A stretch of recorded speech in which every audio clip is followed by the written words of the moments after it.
हम लोगों ने पार्टनर्स कैपिटल के सम्स को देख लिया। अब हम लोग कॉन्सेप्ट से आगे बढ़ते हैं और उस कॉन्सेप्ट को ज़रा समझने की कोशिश करते हैं जिसका नाम है last asset statement, balance sheet. ठीक है, देखो बैलेंस शीट जो होता है ये थोड़ा इम्पोर्टेंट कॉन्सेप्ट है। ओके, अच्छा इसका रीज़न क्या है वो मैं बता देता हूँ। सबसे पहला तो trading account, profit and loss account, partners capital के अकाउंट के मुकाबले इसका वेटेज नॉर्मल थोड़ा ज़्यादा होता है। ठीक है, अगर वो 3-3-3 है तो ये 4। दूसरा कॉन्सेप्ट, ट्रेडिंग अकाउंट में फॉर द ईयर एंडेड है, प्रॉफिट एंड लॉस में फॉर द ईयर एंडेड है, पार्टनर्स कैपिटल में भाई कुछ ऐसा है ही नहीं, बैलेंस शीट में फॉर द ईयर एंडेड नहीं है। एज ऑन ये वर्ड यूज करना है। अच्छा, तीसरा ट्रेडिंग अकाउंट का जो बैलेंस है वो प्रॉफिट एंड लॉस में ट्रांसफर होता है, दैट इज ग्रॉस प्रॉफिट या gross loss. Profit and loss का जो बैलेंस है वो ट्रांसफर होता है पार्टनर्स कैपिटल या करंट में, डिपेंडिंग कि कौन से टाइप का, कौन से मेथड का पार्टनर्स कैपिटल है। अब जो बैलेंस पार्टनर्स कैपिटल में बच गया वो ट्रांसफर होता है बैलेंस शीट में। ये एक लास्ट स्टेटमेंट है। Okay, and the last is fourth point, ये स्टेटमेंट टैली होता है। मतलब जितना तुम्हारा राइट हैंड साइड में बैलेंस आएगा उतना ही तुम्हारा लेफ्ट हैंड साइड में बैलेंस आना चाहिए। ठीक है, राइट हैंड साइड का मतलब क्या हो जाता है, लायबिलिटीज, है ना। 11th में आप लोग ने देखा होगा, नहीं देखा है तो कोई बात नहीं, मैं बता दूँ। लेफ्ट हैंड साइड का मतलब हो जाता है तुम्हारा एसेट्स। ठीक है, अच्छा अगर मैं घूमूंगा और मेरे सामने अगर बैलेंस शीट रहेगा तो लेफ्ट हैंड साइड मेरा हो गया लायबिलिटीज। ठीक है, मैं राइट हैंड साइड की बात बता रहा हूँ, पर आप जब बुक देखोगे तो आपका लेफ्ट हैंड साइड ये होगा और राइट हैंड साइड ये होगा। तो left hand side is liabilities and the right hand side is assets. जितना लायबिलिटीज है उतना ही एसेट भी आना चाहिए। सर इसका बैलेंस कहाँ ट्रांसफर होगा, इसका बैलेंस नहीं ट्रांसफर होगा, ये टैली होता है। समझ में आ गया, ये टैली होगा। अगर टैली नहीं हुआ तो सर सम रॉन्ग है, बराबर है। चलो देखते हैं। तो सम में तो अभी हम लोग जाएंगे नहीं, पहले बैलेंस शीट्स के अंदर के जो रिकॉर्ड है उसको थोड़ा समझने की कोशिश करते हैं कि बैलेंस शीट के अंदर के जो टर्म्स है, जो हम लोग टर्म्स यूज़ करेंगे, जो वर्ड यूज़ करेंगे, जो रिकॉर्ड्स होंगे उसके मीनिंग क्या है, पहले वो समझने की कोशिश करते हैं। ओके, प्योर फॉर्म में बैलेंस शीट का फॉर्मेट है। ठीक है, बैलेंस शीट फॉर्मेट, चलो ठीक है, अच्छे से समझने की कोशिश करते हैं इसको कि भाई ये होता क्या है। हाँ चलो, तो अब ये जो स्टेटमेंट हम लोग बना रहे हैं, ठीक है, पहले मैं इसका आउटर ये बना दूं, आउटर कॉलम्स।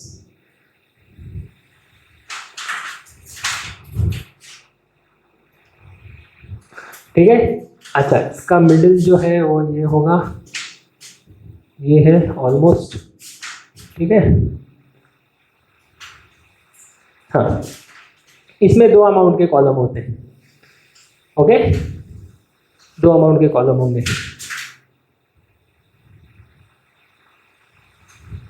ठीक है, मैंने क्या बताया था, आप लोग के लेफ्ट साइड में क्या नाम दिया जाएगा, उसको क्या नाम दिया जाएगा, लायबिलिटीज। ठीक है, ये हो गया तुम्हारा लायबिलिटीज, ये हो गया तुम्हारा रुपीज अमाउंट, ये हो गया एसेट्स, ये हो गया रुपीज। ठीक है, आपका लेफ्ट साइड, आपका राइट साइड। ठीक है, कॉन्सेप्ट क्लियर हो गया। अच्छा, ये तो हमने डायरेक्टली शुरुआत कर दिया, लेकिन इसके ऊपर हम लोग को क्या क्या लिखना होता है वो बताता हूँ मैं। ठीक है, सबसे पहले हम लोग इसमें लिखेंगे, देखो इसमें तो पर्सन का नाम कुछ आएगा नहीं। ठीक है, तो डायरेक्टली हम लोग स्टार्ट करेंगे बैलेंस शीट। मैंने क्या बताया था, इसमें फॉर द ईयर एंडेड नहीं आता, इसमें क्या आएगा, एज ऑन 31 मार्च जो भी ईयर होगा वो। ठीक है, इस तरीके से हम लोग को इसको स्टार्ट कर देना है। अच्छा, सबसे पहले जो हम लोग को लायबिलिटी साइड में दिखेगा, सबसे पहला वो होगा आपका पार्टनर्स कैपिटल अकाउंट। ठीक है, पार्टनर्स कैपिटल अकाउंट। अच्छा, पार्टनर्स कैपिटल अकाउंट के जो पार्टनर्स के नाम रहेंगे, ओके, वो यहाँ पर तुम लोग को लिख देना है। जैसे पार्टनर्स कैपिटल में हम लोगों ने किनका नाम लेकर के चले थे आगे, सूरज और शुभम, राइट। चलो ठीक है, सूरज, शुभम, राइट, उनके बैलेंस यहाँ पर और उनका टोटल आउटर कॉलम में, ठीक है। अच्छा चलो ठीक, अच्छा अभी खत्म नहीं हुआ, इसके अलावा फिर और क्या आ सकता है। पार्टनर्स कैपिटल है तो अगर फिक्स कैपिटल मेथड है तो partners current account, partners current account same, partners के नाम सेम आएंगे यहाँ पर भी, ठीक है, सूरज और शुभम, ओके। सर आप बोल रहे थे कि बैलेंस डेबिट साइड भी आ सकता है, बैलेंस क्रेडिट साइड भी आ सकता है, तब क्या करेंगे। देखो सिंपल सी बात है, अगर पार्टनर्स कैपिटल के डेबिट साइड में अगर बैलेंस आ रहा है तो वो तो यहाँ दिखेगा, लेकिन अगर पार्टनर्स कैपिटल के क्रेडिट साइड में बैलेंस आ रहा है उसको यहाँ लेकर के आ जाना, ठीक है। उसको मैं यहाँ नीचे लिख देता हूँ, पार्टनर्स करंट अकाउंट, ओके। चलो ठीक है, बहुत सारा चीज इसके अंदर आने वाला है तो थोड़ा स्पेस बचा करके लिखने की कोशिश करते हैं। अब जो हो गया वो हो गया, ठीक है। अब इसके नीचे कुछ नहीं लिखेंगे हम लोग, ठीक है, ओके। चलो अब शुरू करते हैं। अच्छा ये तो कॉन्सेप्ट क्लियर हो गया। अब इसके अंदर जो अपना नेक्स्ट कॉन्सेप्ट आने वाला है that will be general reserve,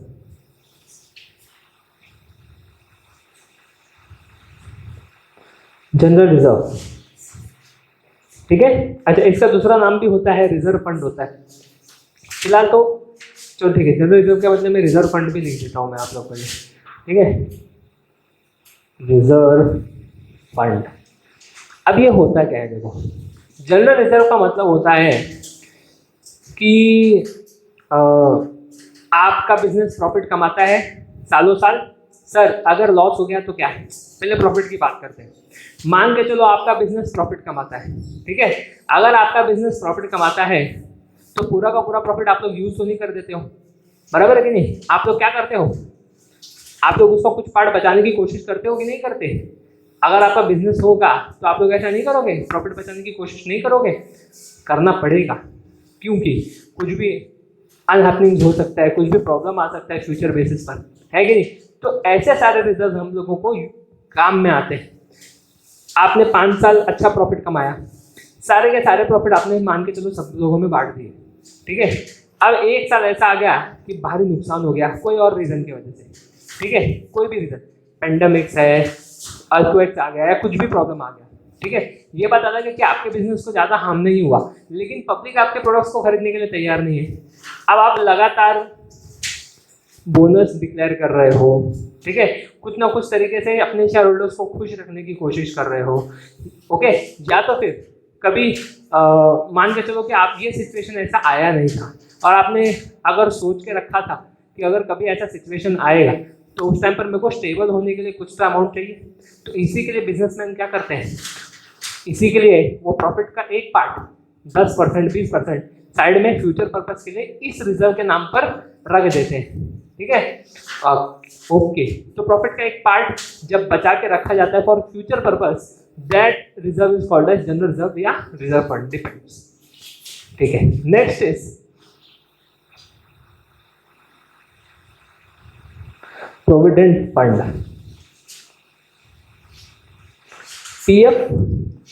PF. Sir PF liability कैसा होता है। अरे सिंपल सी बात है, आपका बिजनेस है, आपके बिजनेस में एम्प्लॉय लोग हैं, आपके एम्प्लॉयजों के लिए आप लोग क्या करते हो, उनके पगार में से कुछ अमाउंट काटते हो पीएफ के लिए, पर बिजनेस अपने में से भी तो पैसा उसमें जमा करती है, जोड़ती है, पीएफ वालों को देती है कि अगर हमने एम्प्लॉय से 50 रुपये काटा है, हमारे तरफ से भी ये 50 रुपये उसमें जोड़ो, 100 रुपया क्या करते हैं, इन्वेस्ट कर देते हैं पीएफ वालों के पास, है कि नहीं। तो इससे क्या होता है, 10 साल के बाद में वो पैसा एक्यूमुलेट होता है और मान के चलो 10 साल 20 साल ठीक है।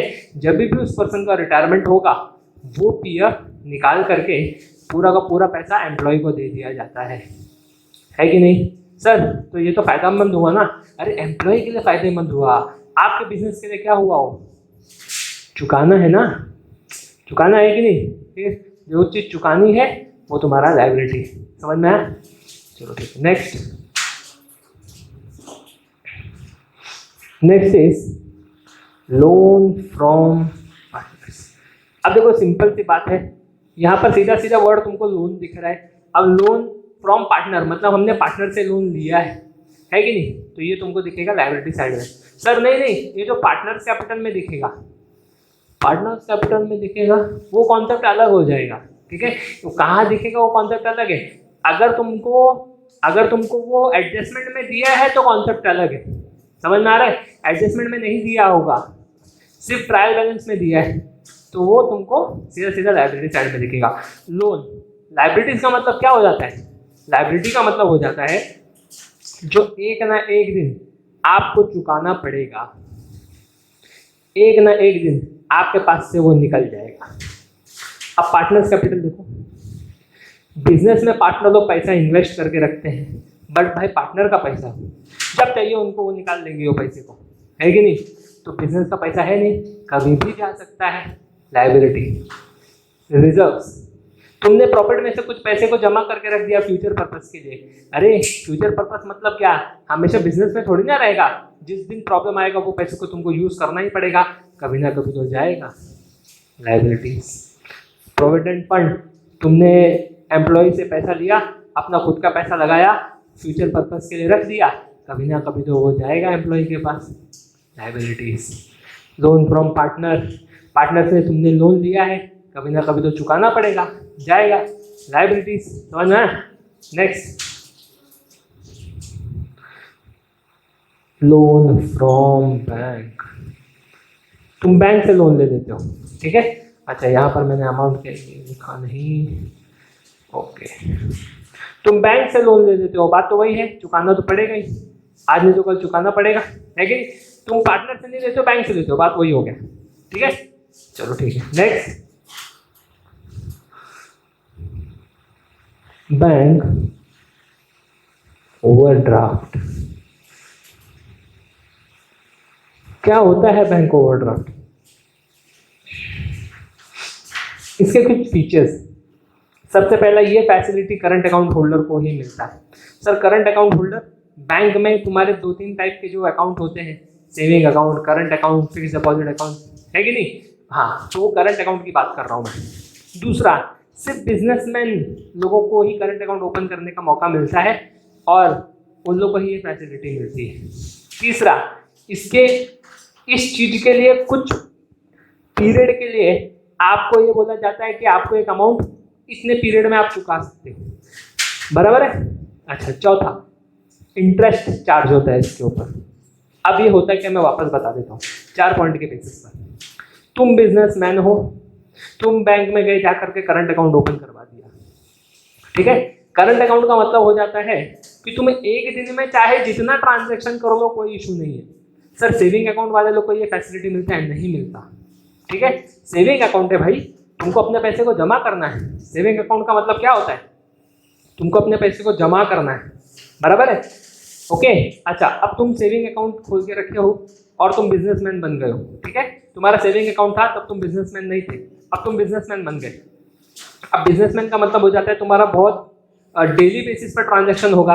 एक दिन ऐसा आएगा कि एक ही दिन में 5-5 ट्रांजैक्शन, कितने सारे बिजनेसमैन होते हैं, एक ही दिन में 15-20 ट्रांजैक्शन होते हैं उनके। कहाँ गया सेविंग अकाउंट? कैसा सेविंग अकाउंट होगा भाई? कैसे सेव कर पा रहे हो?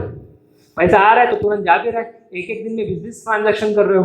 बैंक वाला बोलता है सुनो, तुम सेविंग अकाउंट नहीं करंट अकाउंट ओपन करो, तुम बिजनेसमैन हो ना, करंट अकाउंट ओपन करो, बराबर? अच्छा, उसके लिए चार्जेस अलग से पे करना पड़ता है। नॉर्मली सेविंग अकाउंट से थोड़ा ज़्यादा चार्जेस होते हैं। अब तुम बिजनेसमैन हो, तुम्हारा करंट अकाउंट ओपन हो गया। अब क्या हो गया, तुम्हारे अकाउंट में 10,000 रुपये पड़ा हुआ था करंट अकाउंट में, ठीक है। करंट अकाउंट में तुम्हारे 10,000 रुपये पड़ा हुआ, तुमने करंट अकाउंट ओपन कर दिया, उसमें कितना रुपया है? 10,000 रुपीज है, बराबर? अब क्या हो गया, तुमने एक दिन पर 2-3 जगह पर चेक इशू कर दिया, ठीक है, 2-3 जगह पे चेक इशू कर दिया, ये लो पेमेंट, ये लो पेमेंट, ये लो पेमेंट दे दिया हर जगह पे। अब तुमको ये नहीं ख्याल में आ रहा है कि तुमने जो पेमेंट दिया है वो 10,000 से ज़्यादा का दे दिया। एक को 4,000 दे दिया, एक को 4,000 दे दिया, एक को 4,000 दे दिया, भाई 2,000 ज़्यादा हो, है कि नहीं? पैसा कटेगा कितना? 12,000 डेबिट होगा, बराबर है। बैंक करंट अकाउंट के बारे में अभी मैं बाद में बताता हूँ। अगर ये तुम्हारा करंट अकाउंट नहीं होता, सेविंग अकाउंट अगर होता, ठीक है, तो तुम्हारा चेक बाउंस कर दिया जाता, बाउंस कर दिया जाता, तुमसे अलग से चार्ज लिया जाता, तुम्हारा क्रेडिट जो स्कोर होता है मार्केट में वो डाउन हो जाता, लोन मिलने में प्रॉब्लम होता फ्यूचर पर्पस। समझ में आ गया? इतने सारे प्रॉब्लम्स फेस करने पड़ते हैं अगर तुम्हारा चेक बाउंस हो गया तो। सर समझा नहीं? तुम्हारे अकाउंट में 10,000 था, तुम्हारा ये अकाउंट नहीं है मान के चलो, सेविंग में 10,000 है, तुमने 3 जन को चेक दे दिया, तुमको याद नहीं है कि कितना अमाउंट है। समझ में आ गया? अगर लास्ट वाला पर्सन जो 4,000 वाला है वो जाता, चेक बाउंस होता, तुमको पेनल्टी चार्ज होता, तुम्हारा क्रेडिट स्कोर डाउन हो जाता। समझ में आ रहा है? अगर तुम्हारा करंट अकाउंट है तो क्या होगा, मान के चलो ये नहीं, तो क्या होगा, बैंक ये अमाउंट को भी पेमेंट कर देगी, तुम्हारे अकाउंट में 2,000 रुपीज़ डेबिट दिखेगी। और जब तुम उस अकाउंट में अपना पैसा फिर से डालोगे, वो लोग उसको क्या कर देंगे, माइनस कर देंगे, उसको माइनस कर देंगे और तुम्हारे अकाउंट में पैसा नहीं दिखेगा। अगर 4,000 डाले तो 2,000 रुपया दिखेगा, कोई दिक्कत नहीं, 2,000 प्लस में दिखेगा क्योंकि ये माइनस में है, ये प्लस में है, बराबर है। ये माइनस में दिख रहा है, ये प्लस में है, तो ज़्यादा नंबर जो होता है उसका साइन, और 2,000 रुपया तुम्हारे अकाउंट में 2,000 प्लस में दिखेगा। मतलब जितना माइनस में था वो लोग काट लेंगे, तुमको फैसिलिटी दिए थे ना भाई, तो अपना यूज़ कर लेंगे लोग। समझ में आ रहा है? कुछ टाइम के लिए ही रहता है ये फैसिलिटी। ओके, चलो ठीक, कॉन्सेप्ट क्लियर है? पैसा लिए हो, पैसा, ठीक है, बैंक से तुमने पैसा उधार पे लिया है, एक टाइप का ये है, बराबर। चलो नेक्स्ट इज सन्ड्री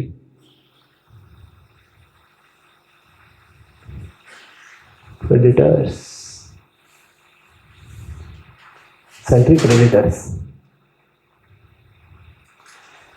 अच्छा, सन्ड्री क्रेडिटर्स क्या होता है? देखो, तुम बिजनेसमैन हो, ठीक है, अब एक होलसेल, मतलब समझ लो कि एजेंसी, ठीक है, एक एजेंसी, वो आता है, तुम होलसेलर हो या रिटेलर हो, मान के चलो तुम एक बिजनेसमैन, एजेंसी वाला आया, बोलता है कि देखो भाई इतना सारा सामान है, ठीक है, इतना सारा सामान, 100 किलो का सामान। बोलता है साहब मैं रिटेलर बंदा हूँ, 100 किलो कहाँ ले पाऊँगा? तो वो बोलता है कितना ले सकते हो? वो बोलता है मैं 5 किलो ले सकता हूँ, ठीक है। वो बोलता है एक काम करो 7 किलो रखो। क्या बोल रहा है? 7 किलो रखो, ठीक है, पैसा अभी मत देना, तुमको मैं दे रहा हूँ 1 हफ्ता, 2 हफ्ता, 1 महीने का टाइम, बेचो जितना हो रहा है, ठीक है। मैं 1 महीने के बाद में कोई पर्सन को भेजूंगा या मैं खुद आ जाऊंगा, उसको तुम अपना पेमेंट दे देना, ठीक है। ये बिल है, इस पे साइन करके मुझको दे दो। समझ में आया? वो आया था तुमको 100 किलो बेचने के लिए, पर तुम्हारी कैपेसिटी नहीं थी, उसने क्या किया, उसने तुमको 7 किलो दे दिया 5 किलो के बदले। तुम्हारी कैपेसिटी 5 किलो की, उसने 7 किलो दे दिया। ऐसा कोई हार्ड एंड फास्ट रूल नहीं है कि तुमने 5 बोला तो वो 7 देगा, वो 3 भी दे सकता है, डिपेंड करता है, ठीक है। ऐसा कुछ इंपॉर्टेंट नहीं है कि नहीं भाई तुमको ज़्यादा ही लेना पड़ेगा। बट पॉइंट क्या है, तुमने सामने वाले से गुड्स उधार पे ले लिया, पैसा नहीं, गुड्स, ठीक है। अच्छा, ये क्रेडिटर कौन बन जाता है? मैं अगर गुड्स ले रहा हूँ उधार पे, तो मेरे लिए सामने वाला क्रेडिटर होगा। तुम्हारा बिजनेस है, तुमने गुड्स उधार लिया, पैसा नहीं, गुड्स की बात कर रहा हूँ, तो जिससे तुम गुड्स ले रहे हो, सामने वाला पर्सन जिससे तुम ले रहे हो, सामने वाला, वो तुम्हारा बन जाएगा क्रेडिटर। और सीधी बात है, अगर तुम उससे गुड्स उधार लेते हो तो तुमको कभी ना कभी पैसा चुकाना पड़ेगा कि नहीं चुकाना पड़ेगा, तो इसके लिए वो लायबिलिटीज बन जाता है, ठीक है। मिस्टर ए अगर सेलर है, और तुम हो मिस्टर एक्स वाई, समझ में आया? और ये अगर तुमको गुड्स बेचता है तो ये तुम्हारे लिए क्रेडिटर बन जाएगा, समझ में आया?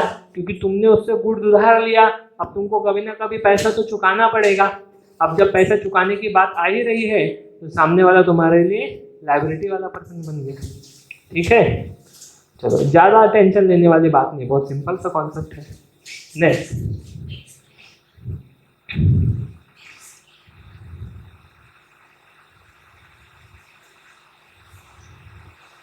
Next is bills payable. चलो ठीक है, अब देखो बिल्स पेबल क्या होता है, समझने की कोशिश करना, ठीक है?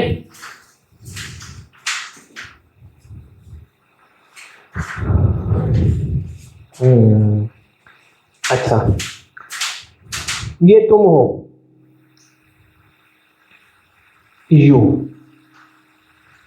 ये तुम हो, तुम क्या हो?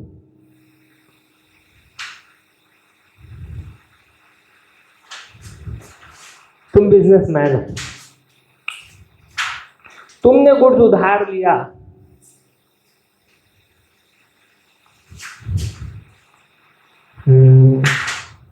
तुमने गुड्स उधार दिया मिस्टर एक्स से, ठीक है?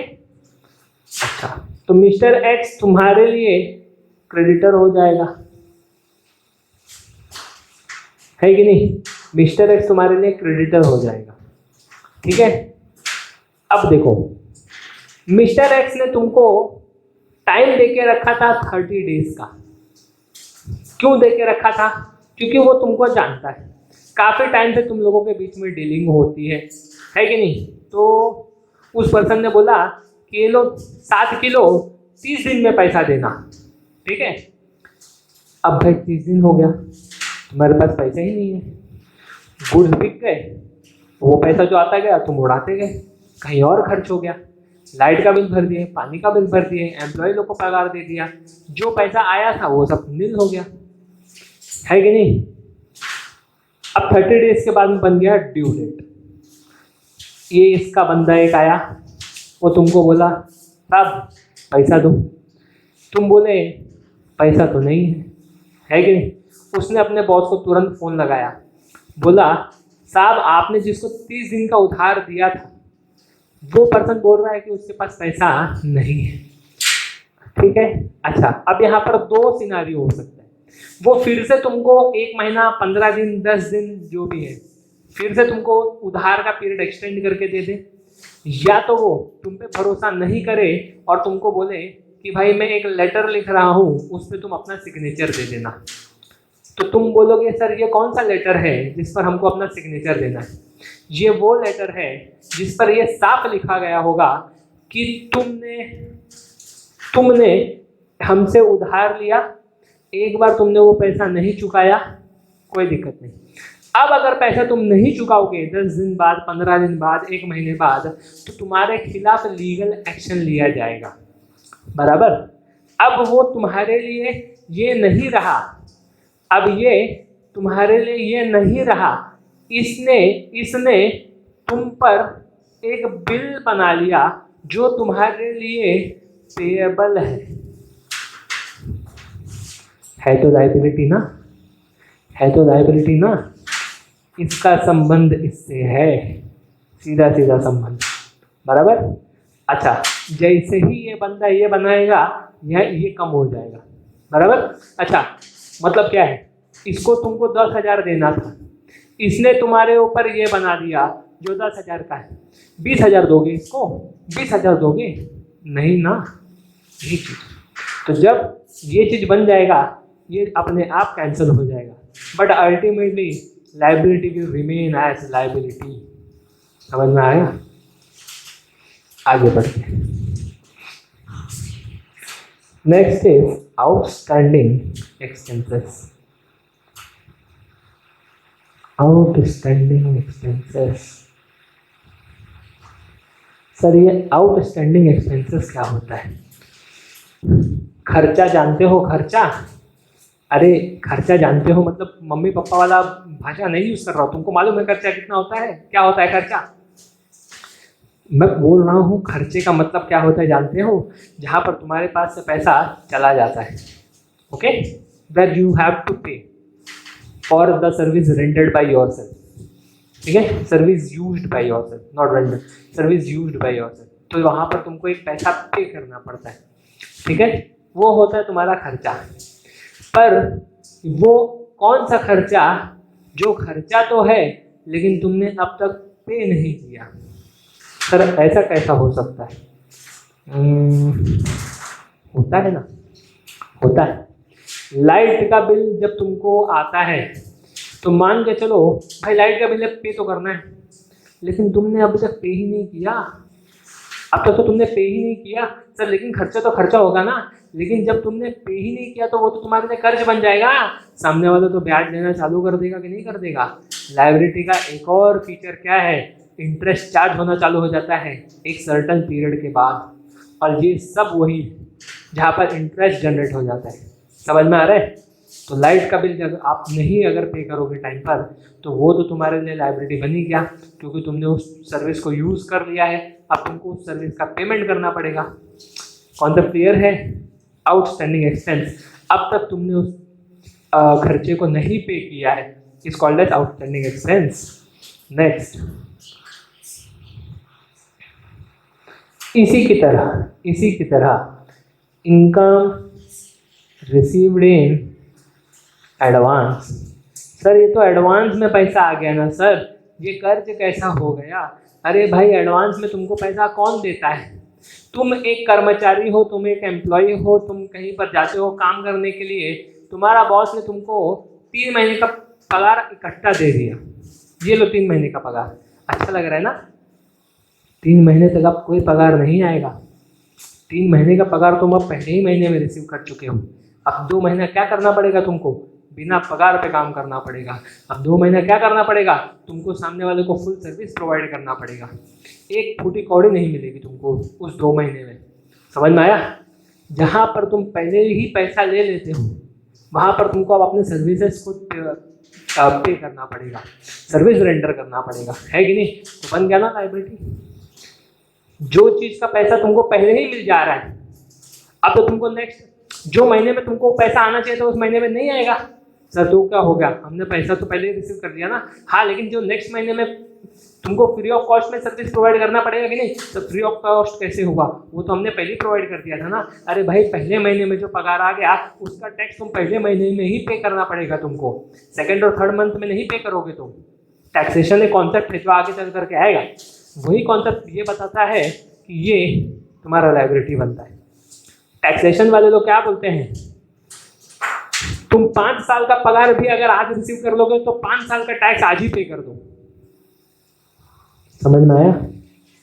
तो जब तुम पगार पहले ही यूज कर रहे हो, जब तुमको कमाई पहले ही आ जा रही है, तो नेक्स्ट मंथ तुमको इनकम तो आएगा नहीं।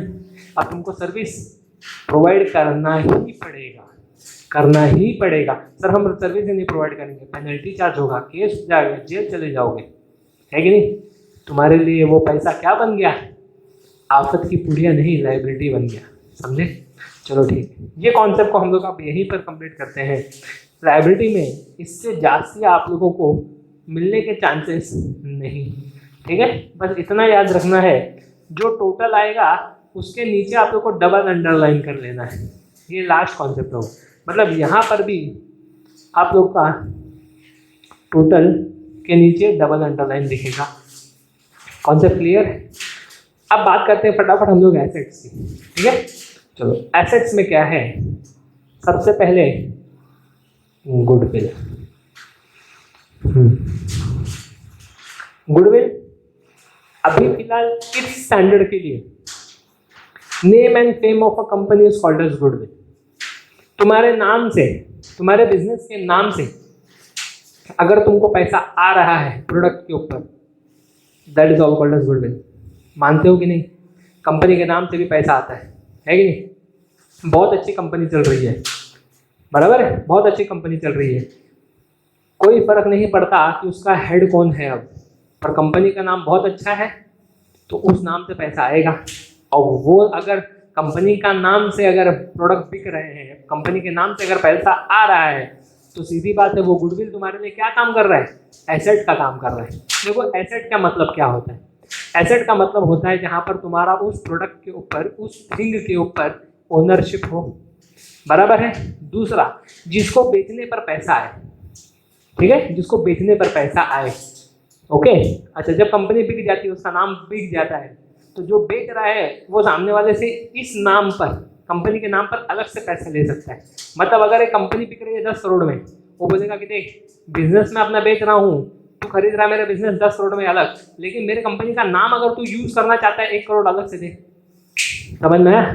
तो वो कंपनी का नाम सामने वाले के लिए अगर इनकम का पात्र बन जाता है, तो वो हो जाता है एसेट, बिकने पर पैसा मिलेगा। समझ में आ रहा है? Next, patents. अच्छा, अब ये पेटेंट्स क्या होता है? देखो, तुमने कोई चीज का आविष्कार किया, तुमने कोई चीज की डिस्कवरी की, तुम जाकर के उस डिस्कवरी को क्या कर लेते हो? अथॉरिटी से जाकर के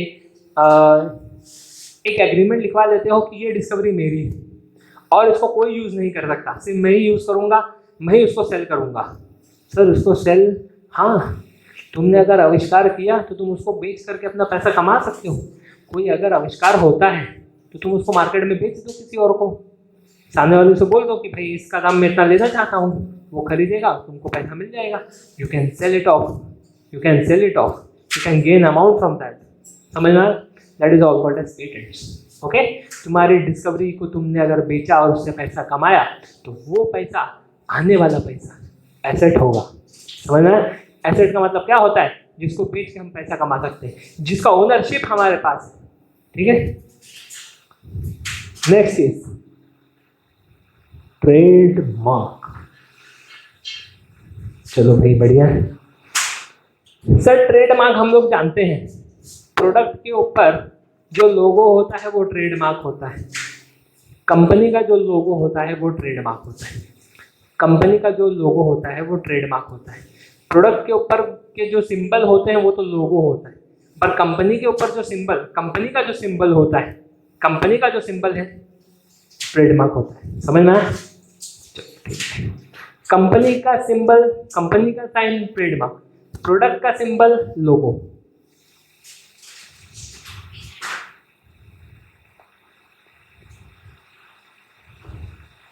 कॉपीराइट। सर हम आर्टिस्ट हैं, हम लोगों ने एक गाना बनाया है, बराबर है, मार्केट में बहुत फेमस हो जाएगा। अच्छा, कि अगर उस मार्केट से तुम कमाना चाहो, उस गाने को रिलीज करके कितना कमा पाओगे? मतलब साल भर में सर 30-40 करोड़ आ जाएगा साल भर में। अच्छा, चलो एक काम करो, वो गाने को मुझको बेच दो, मैं तुमको 45 करोड़ दे देता हूँ। समझ में आया? कॉपीराइट का मतलब होता है तुमने एक क्रिएशन किया, तुमने एक क्रिएशन किया, एक एल्बम, एक बुक बनाया, ठीक है। अच्छा, तुमने खुद को ये काबिल बना दिया, तुमने खुद को रजिस्टर करवा दिया कि इसके अंदर के जो कंटेंट है, इस नाम का जो बुक है, वो यही मैं हूँ, मैं, मेरे पास उसका पूरा जिम्मेदारी, मेरे पास पावर है उस चीज को यूज करने का। समझ में आ गया? अगर किसी को वो बुक चाहिए तो मुझसे वो खरीदना पड़ेगा। जब तुम लोग उस चीज को बेचने का अधिकार प्राप्त कर लेते हो, वो कॉन्सेप्ट कॉपीराइट बनता है। समझ में आ गया? आप उस चीज को बेच सकते हो और उससे पैसा कमा सकते हो। ठीक है। अच्छा, अगर सामने वाले ने, अब मान के चलो तुमने एक बुक बनाया, लीक हो गया, किसी और ने उस इंफॉर्मेशन को अपना इंफॉर्मेशन बना के छाप दिया। अब जब तुम अपना बुक लॉन्च करोगे वो तुम पे केस कर देगा। क्यों? क्योंकि तुमने अब तक उस बुक तुमने लिखा है वो रजिस्टर नहीं करवाया था कि ये बुक के अंदर जो कंटेंट है वो उसका ओनर मैं हूं। अगर तुमने रजिस्टर नहीं करवाया फिर भी तुमने लॉन्च कर दिया, वो तुम पर केस करेगा। समझ में आया? और वो बोलेगा अगर तुम चाहते हो तो मुझसे वो ओनरशिप खरीद लो और मुझको 45 करोड़ रुपया दे दो। That is all called as copyright. बराबर है?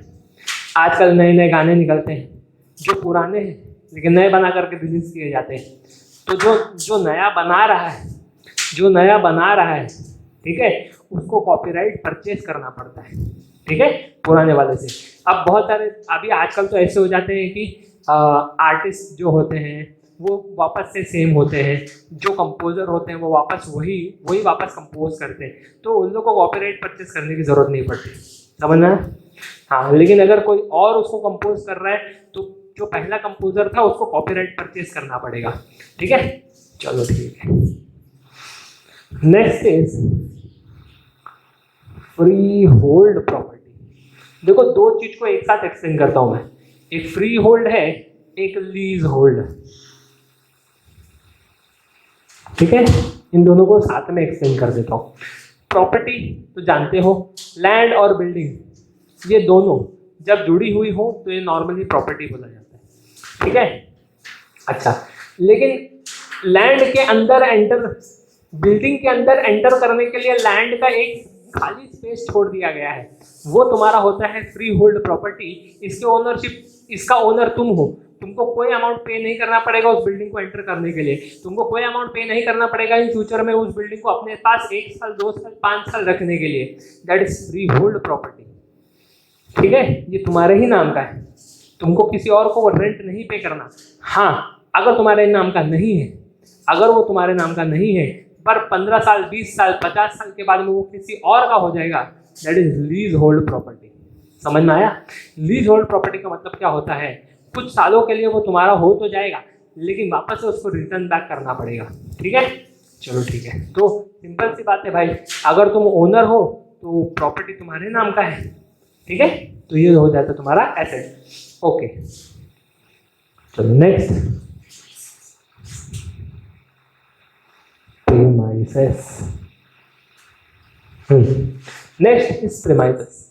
प्रीमाइसेस का मतलब हो जाता है जो नॉर्मली एक आउटर स्पेस होता है जहां से तुम एंटर कर सकते हो, वॉकिंग एरिया होता है, समझ में आ गया? That is all called as premises. ये भी एक ओनर का होता है, बराबर है, ये भी एक ओनर का है। अगर तुम कोई जगह खरीदे हो तो भाई उधर से बाहर निकलने के लिए तुम्हारा ही स्पेस होता है, बराबर है, तो वो स्पेस को तुम यूज कर रहे हो चलने के लिए, उतरने के लिए, चढ़ने के लिए, ऊपर नीचे होने के लिए, समझ में आ गया? तो वो नॉर्मली प्रीमाइसेस बोला जाता है उसको, ठीक है।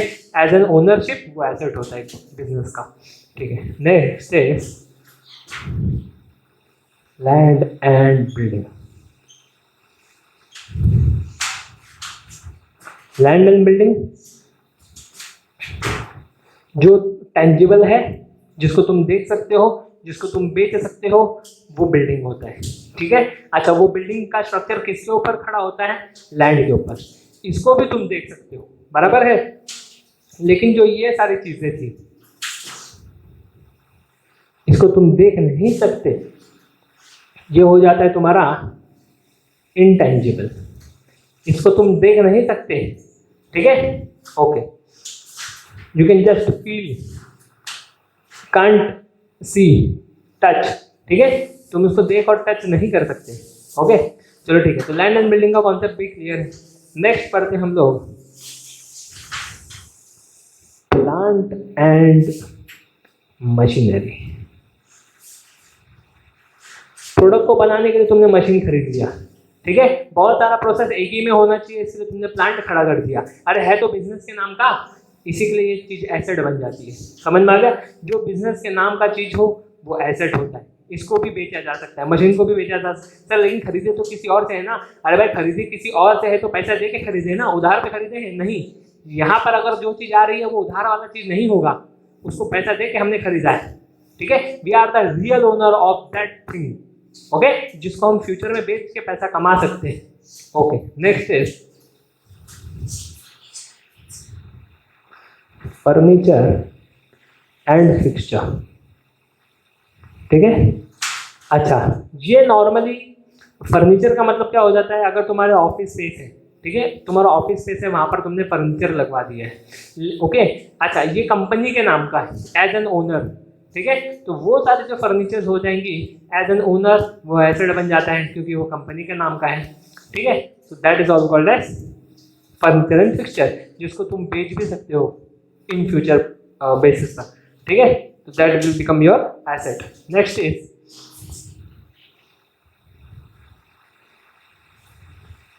Office equipments.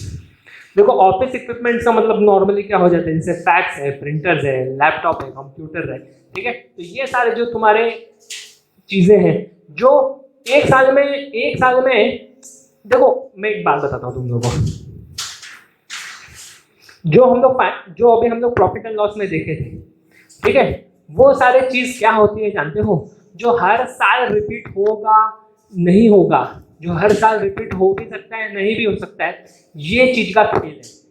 वहां पर जो हम लोग एक्सपेंडिचर बोल रहे हैं, ठीक है, वो वाला एक्सपेंडिचर है जो एक साल तो हो गया लेकिन हर बार होने के चांसेस कम है। समझ में आ रहा है, हर बार होने के चांसेस कम होते हैं। नॉर्मली उन सारी चीजों को एक्सपेंडिचर बोला जाता है।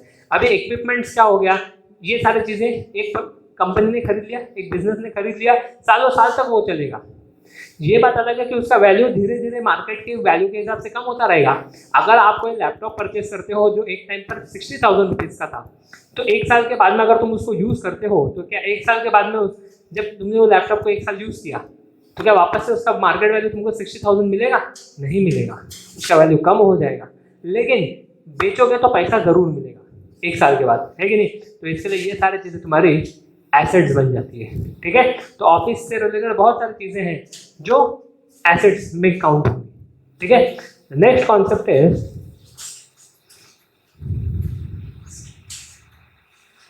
Loose tools.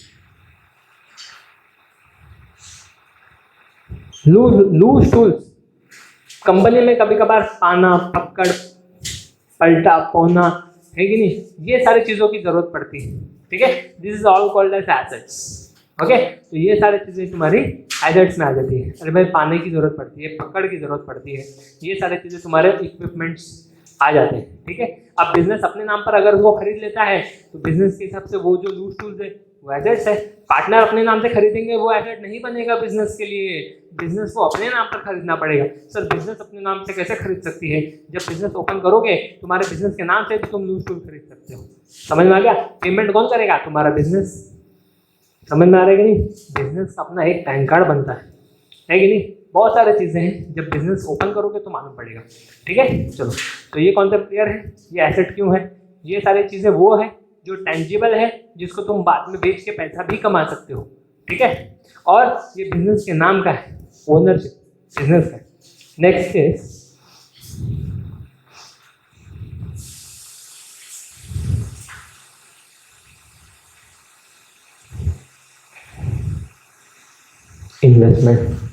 इन्वेस्टमेंट। तुमने किसी कंपनी के शेयर में पैसा इन्वेस्ट कर दिया, तुमने किसी कंपनी के डिवेंचर में पैसा इन्वेस्ट कर दिया, ठीक है। अच्छा, अब तुम क्या कर सकते हो उस पैसे का? तुमने शेयर खरीद लिए उसके, अब तुम उस शेयर का क्या खरीद कर सकते हो? या तो उसमें ऐसे ही पड़े रहने दो, या तो उसको बेच के अपना पैसा वापस ले लो। आने वाला पैसा ना आएगा ना तुमको पैसा, तो इसके लिए इन्वेस्टमेंट एसेट होता है। ये वो इन्वेस्टमेंट है जो तुमने किसी और कंपनी में किया है, किसी कंपनी के शेयर्स में किया है, किसी कंपनी के डिवेंचर में किया है। समझ में आ रहा है? नेक्स्ट इज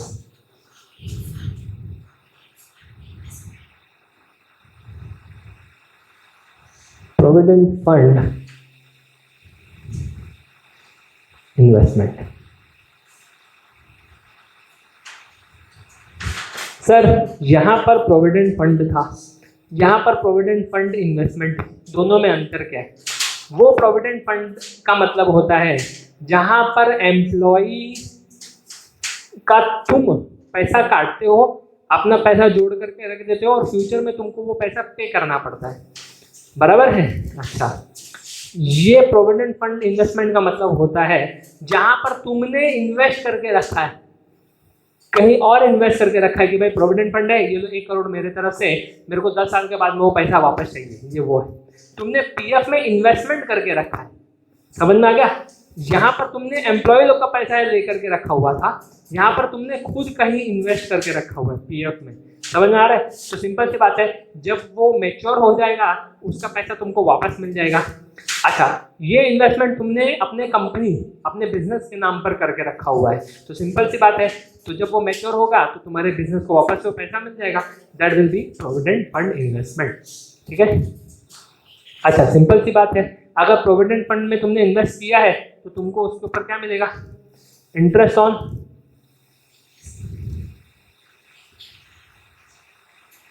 ठीक है। इंटरेस्ट ऑन इन्वेस्टमेंट या इंटरेस्ट ऑन पीएफ इन्वेस्टमेंट, ये भी तो तुम्हारा एसेट होगा, ये भी तुम्हारा एसेट होगा भाई, क्योंकि ये आने वाला पैसा है। ठीक है, ये आने वाला पैसा तुम्हारा पैसा तुम्हारा एसेट होगा। ठीक है, नेक्स्ट इज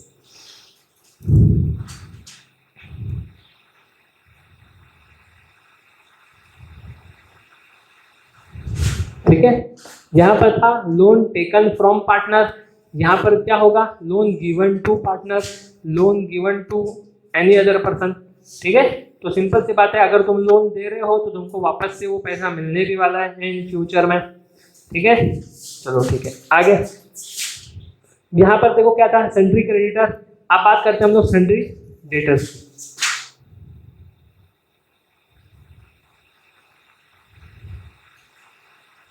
अच्छा, सन्ड्री डेटर का मतलब हो जाता है कस्टमर। सन्ड्री डेटर का मतलब होता है कस्टमर। अगर तुम्हारे यहाँ पर कोई ग्राहक आता है, सर वो डेटर हो जाएगा? नहीं, वो डेटर तब बनेगा जब वो तुमसे गुड्स उधार पे खरीदेगा। समझ में आया? जब वो तुमसे गुड्स उधार पे खरीदा, समझ लो वो तुम्हारा डेटर बना। सर कैसे? मैंने क्या बताया था एसेट के बारे में, जो आने वाला पैसा होगा। वो कस्टमर तुमसे उधार लेके गया, कल को वो तुमको पैसा देगा, मतलब आएगा, तुमको पैसा आएगा, आने वाला पैसा, अपना पैसा एसेट बन जाएगा। समझ में आया? चलो ठीक है, ये सन्ड्री क्रेडिटर हम लोगों ने देखा था। सन्ड्री डेटर देखो, सन्ड्री क्रेडिटर को वापस बता देता हूँ। सन्ड्री क्रेडिटर जहां पर तुमको पैसा देना पड़ेगा इन फ्यूचर में। सन्ड्री डेटर मतलब जहां पर तुमको पैसा आएगा फ्यूचर में, है कि नहीं, तो वो अपना पैसा अपना एसेट। अच्छा, इसके बाद में हम लोग ने क्या देखा था, bill payable.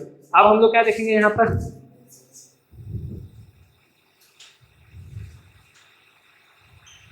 Bills receivable. Bill payable में क्या बोला था मैंने, सन्ड्री क्रेडिटर कट हो जाएगा और तुमको यहाँ पर पैसा पे करना पड़ेगा। अच्छा, अब बिल रिसीवेबल देखो क्या होता है। ये तुम हो, तुमने गुड्स उधार पे दिया मिस्टर जेड को, तुमने गुड्स उधार पर दिया, मतलब ये तुम्हारा क्या है, ये तुम्हारा कस्टमर है। तुमने इसको गुड्स उधार पर दिया था, इसलिए तुमको समय पे पैसा नहीं दिया। ठीक है, तुमने क्या बोला, एक काम करो, अब तुम क्या बना लो, एक बिल बना लो, उस पर अपना सिग्नेचर करके दे देना, तो तुम्हारे लिए ये बिल का पैसा आने वाला होगा ना, तो इसी के लिए वो रिसीवेबल होता है। जहां पर तुमको पैसा आने वाला है तो रिसीवेबल, जाने वाला है तो पेएबल। समझ में आ गया? अच्छा, सिंपल सी बात है, ये तुम्हारा डेटर था, अब अगर बिल रिसीवेबल बन गया तो डेटर खत्म, अब वो तुम्हारा बिल रिसीवेबल बन जाएगा। सर क्या होगा तब जब वो ड्यू डेट के दिन पैसा नहीं चुकाएगा? अरे बाप रे, ये मैं तुमको किसी और चैप्टर में बताऊंगा। ठीक है, तब तक के लिए इंतज़ार करो। चलो ठीक है, ओके, तो ये भी कॉन्सेप्ट क्लियर है। अच्छा, अब ये देखो, आउटस्टैंडिंग एक्सपेंस है, तो ये तुम्हारा बन जाएगा प्रीपेड एक्सपेंस। आउटस्टैंडिंग एक्सपेंस जो खर्चा है पर तुमने अब तक चुकाया नहीं। प्रीपेड एक्सपेंस खर्चा है, तुमने उस खर्चे का पेमेंट पहले ही कर दिया। सर समझा नहीं? आउटस्टैंडिंग एक्सपेंस खर्चा है पर तुमने खर्चा अब तक किया नहीं है, तुमको करना पड़ेगा, ये तुम्हारा लायबिलिटी बन जाएगा। अच्छा, प्रीपेड एक्सपेंस ये तुम्हारा खर्चा है, लेकिन तुमने उस खर्चे को पहले ही पे कर दिया है। प्रीपेड पहले दे दिया, क्या बिल नहीं, बिल पहले ही पे कर दिया तुमने। समझ में? अगर तुम खर्चा पहले ही कर देते हो, बिल दे दिया हमने, बिल का पेमेंट दे दिया, ठीक है। अगर तुम पहले ही खर्चा कर देते हो, अगर तुम पहले ही खर्चे का पेमेंट कर दिए सामने से, तो तुमको वापस से वो पेमेंट करना नहीं पड़ेगा। अब तुम उसका सर्विस फ्री में यूज़ कर सकते हो। सब फ्री कैसे, हमने तो पेमेंट पहले ही कर दिया ना, अरे भाई टेंशन तो नहीं होगा, अब तुम बिंदास उसको यूज़ कर सकते हो। प्रीपेड रिचार्ज क्या होता है? प्रीपेड रिचार्ज का मतलब क्या होता है? तुम एक बार खर्चा कर दो, अब बिंदास अपना सर्विस यूज करो। सर बैलेंस सिर्फ 1 ही रुपया है मोबाइल में, 1 ही रुपया है। अरे भाई उसके तुम हकदार हो, उस 1 रुपये के तुम ओनर हो। तुम चाहे खुद बात करो, चाहे अपने मम्मी पापा को दे दो, चाहे किसी मित्र को दे दो 1 रुपया यूज करने के लिए, कोई तुमको कुछ नहीं बोलेगा, कोई नहीं बोलने वाला है तुमको। समझ में आया? तो ये तुम्हारा एसेट बन जाता है, इसके हकदार तुम हो। चाहे किसी को भी दे दो तुम वो यूज करने के लिए, कोई तुमको कुछ नहीं बोलेगा। समझ में आ रहा है?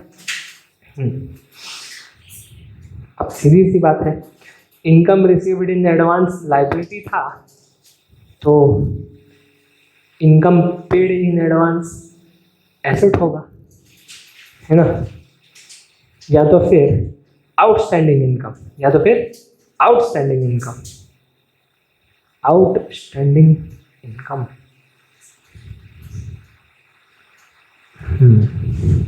सर आउटस्टैंडिंग एक्सपेंस और आउटस्टैंडिंग इनकम, सर देखो कंफ्यूज हो रहा है। कंफ्यूज क्यों हो रहे हो भाई?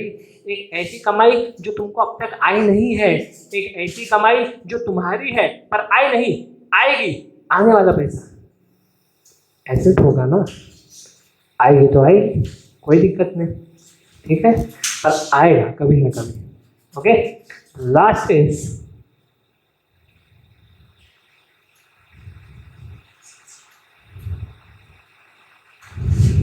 सर ये क्लोजिंग स्टॉक तो हम लोगों ने ट्रेडिंग अकाउंट में भी देखा था। यही तो चमत्कार है। मैं जब नेक्स्ट वीडियो बनाऊंगा एडजस्टमेंट का, सबसे पहले इसी को एक्सप्लेन करूंगा, सबसे पहले मैं इसी को एक्सप्लेन करूंगा, ठीक है? एडजस्टमेंट का वीडियो हमारा नेक्स्ट वीडियो होगा। फटाफट हम लोग एडजस्टमेंट क्लियर करेंगे और टेक्सचुअल सम्स के साथ में आगे बढ़ जाएंगे, ठीक है? आप लोगों को बस इतना ही ख्याल रखना है कि आप लोग के पास टेक्स्ट बुक के सम्स हो 2020-21 के। अगर नहीं है तो आप लोग मुझको मैसेज कर दीजिएगा कमेंट बॉक्स में। मैं जो नेक्स्ट वीडियो बनाऊंगा एडजस्टमेंट का, ठीक है, उसमें इसका पीडीएफ भी अपलोड कर दूंगा, टेक्स्ट बुक का, ठीक है, ई बुक वो भी अपलोड कर दूंगा। आप लोग के पास उसका नोट भी आ जाएगा। समझ में आ गया? इस चीज़ को आप लोग को गो थ्रू करना है। ओके, देखो सिंपल सी बात है, इसका जो टोटल है, इसका जो टोटल है वो सिमिलर आएगा। सर ऐसे कैसे सिमिलर आएगा? सर ये देखो कितना है और ये देखो कितना सारा है। कोई बात नहीं, आएगा, सिमिलर आएगा, सेम आएगा, टैली होगा, फुल मार्क्स मिलेगा। सर कितना मार्क का होता है? 15 मार्क, 15 मार्क का होता है ये, ठीक है, एक अकेला सम।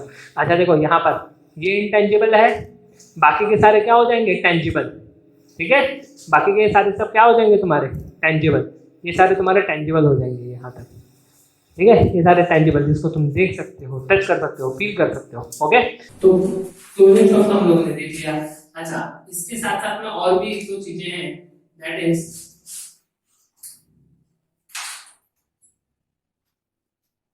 Cash in hand, cash at bank, ये साथ में आ जाएगा, ठीक है। अब देखो ये होता है कैश इन हैंड और कैश एट बैंक।